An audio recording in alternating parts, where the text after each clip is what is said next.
cluster, inspection and quality.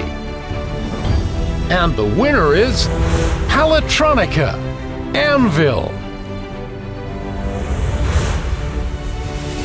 Palitronica has succeeded in developing an idea from the laboratory into a device ready for series production. Using the RF echo reflectometry method, they've succeeded in detecting defects and deviations on electronic assemblies in comparison with a known original component. This means that not only deviations from the assembly of materials can be detected, but also malicious fabrications. Thank you very much. We appreciate the opportunity to be presented with the Innovation Award for the Cluster Quality and Inspection category. On behalf of the entire Palitronica team, we appreciate the recognition from Productronica and the jury.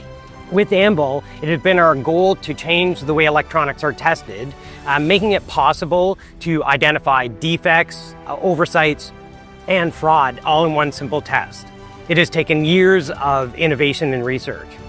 So thank you to our customers, our partners, and everyone who's committed to raising the bar for electronics quality and security. Thank you.